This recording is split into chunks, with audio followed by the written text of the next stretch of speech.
Hello, and welcome to the Think Beach Peer Mentor Training. To start off, we'll give a warm introduction to our directors and coordinator for this program. We have our first co-director, Dr. Kristen Powers, and she is a professor in school psychology, and she is also the director for the community clinic. And we have our second co-director, Dr. Kelly Sanderson, who is an assistant professor in special education and the coordinator for the MS in special education and applied disability studies certificate. We also have Aisha Hobson-Burks, who is the coordinator for the community clinic, as well as Think Beach.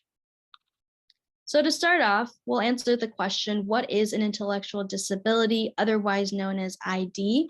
And we'll do that by watching this video to give you an idea of what qualifies someone as having an intellectual disability.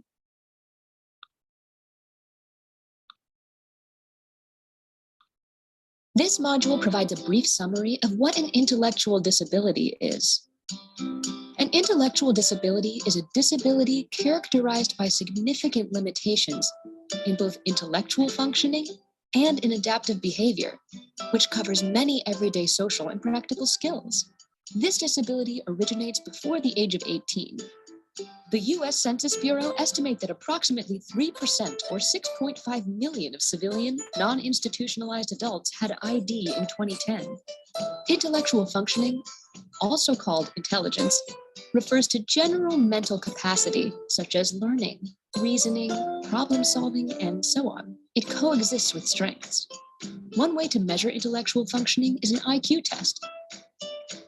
Generally, an IQ test score of around 70 or as high as 75 indicates a limitation in intellectual functioning. Adaptive behavior is the collection of conceptual, social, and practical skills that are learned and performed by people in their everyday lives. Conceptual skills include language and literacy, money, time, and number concepts, and self-direction. Social skills include interpersonal skills, social responsibility, self-esteem, gullibility, naivete, social problem solving, and the ability to follow rules and obey laws, and to avoid being victimized. Practical skills include activities of daily living or personal care, occupational skills, health care, travel and transportation, schedules and routines, safety, use of money, use of the telephone. Standardized tests can also determine limitations in adaptive behavior. People with intellectual disabilities are your neighbors, coworkers, or fellow students, friends, and family members. Changes in policy over the last decades has meant that the overwhelming majority of people with intellectual disabilities live in the community on their own with their families or friends. What is important to them is what is important to everyone, living a healthy and meaningful community life.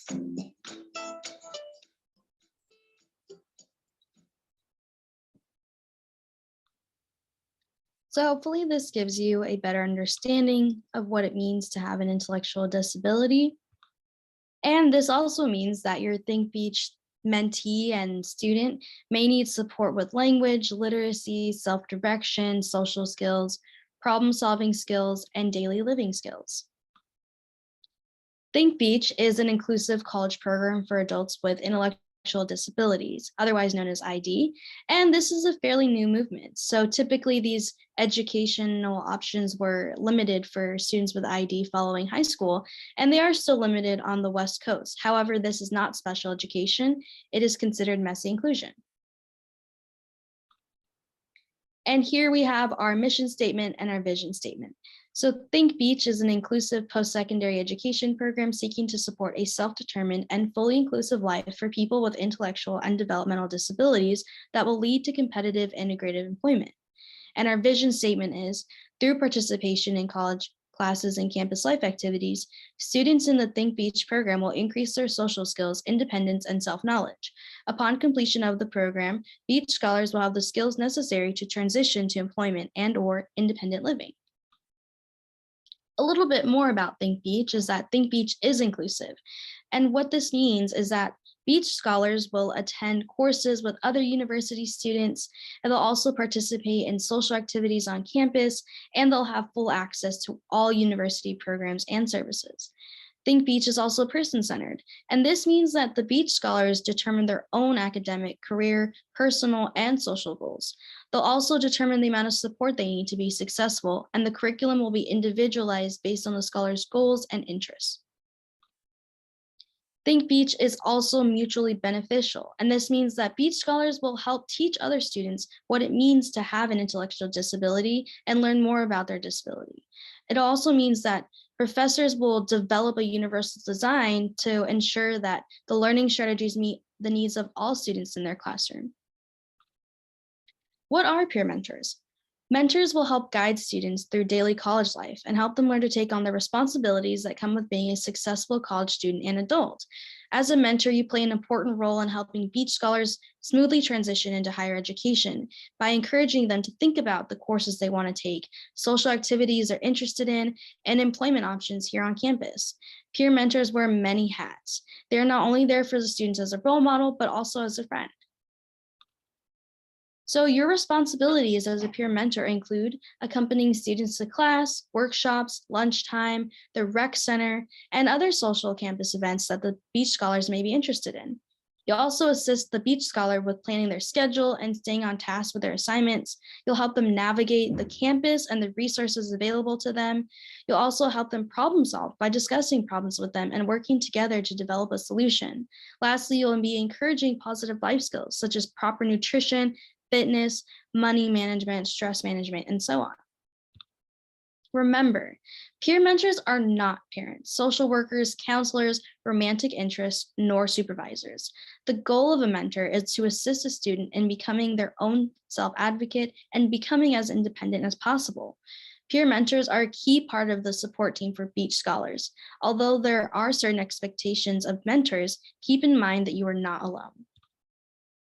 So this is a brief overview of what the peer mentor role could look like. So we have the workshop support where you attend a life skills workshop, which occurs on Monday from 2 to 3 p.m. You'll engage in topics about modeling behavior and appropriate social skills and practice those conversational skills and model those life skills. You can also be a lunch buddy where you enjoy lunch together on campus. And this can look like taking turns choosing where you would like to eat each day, and also assisting them with healthy choices and practicing portion control. You'll also practice conversation skills, table manners, and reminding them to clean up.